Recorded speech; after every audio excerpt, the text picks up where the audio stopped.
अहिले चाहिँ हामी ठ्याक्कै 15 सिडीमा पुगेको छौँ होइन। यो चण्डेश्वरी मन्दिर हो। यो पछाडि चाहिँ 1500 सिडी भन्ने ठाउँमा यो पछाडि चाहिँ चण्डेश्वरी मन्दिर भन्ने ठाउँ हो बनेपाको। ठ्याक्कै हिँड्दैछौँ। बाटो चाहिँ यस्तो छ होइन। आज ठ्याक्क चुनावको टाइममा चाहिँ हाम्रो अफ भएको भएर चाहिँ हामी यसरी घुम्दैछौँ। यो ठाउँ चाहिँ म फर्स्ट टाइम आएको हो। बनेमा बसेको त भइसक्यो डल्लै होइन, 5 वर्षै भइसक्यो लाइक। तर यो ठाउँ चाहिँ आज फर्स्ट टाइम आएको। 15 सिडी भन्ने ठाउँ कस्तो रहेछ भनेर आज चाहिँ गइदिउँ भनेर चाहिँ हिँड्दैछु। तर कोही पनि छैन मान्छेहरू चाहिँ खासै। हामी 2 जना मात्रै हो आज घुम्नको लागि चाहिँ। यहाँ मान्छे टिकटक बनाउनेहरू पनि त्यहाँ मुनि देख्दैछु। ठ्याक्क काठमाडौँबाट आउनु पऱ्यो भने चाहिँ ठ्याक्कै 1.5 घन्टाको लोकेसन हो यो। तपाईँहरू मजाले आउनु सक्नुहुन्छ। बाइकमा आयो भने आधा घन्टा जतिमा आइपुग्नुहुन्छ। गुम्बा जस्तो ठाउँ आइपुग्यो।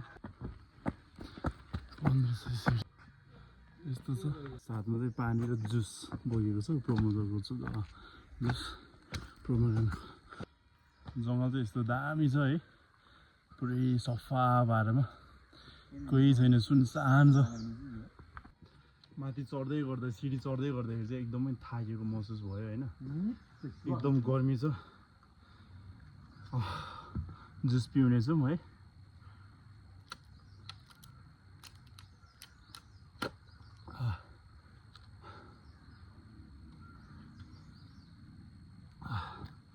जुस खाने टाइममा चाहिँ मैले एउटा कुरो एकदम ममतालाई मनपर्ने कुरा देखेको छु।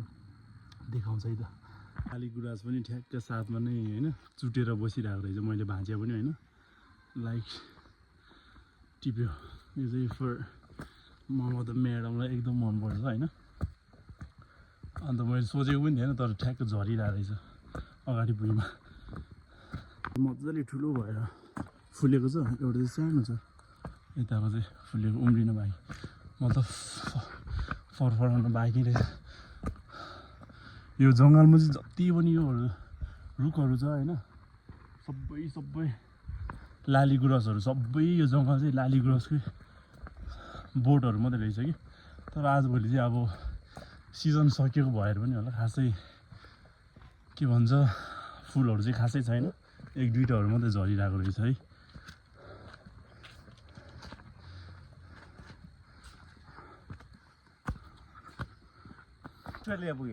हामी करिब पुग्न लागिसक्यो होइन। अब यहाँबाट कति टाढा छ हाम्रो? अब हामी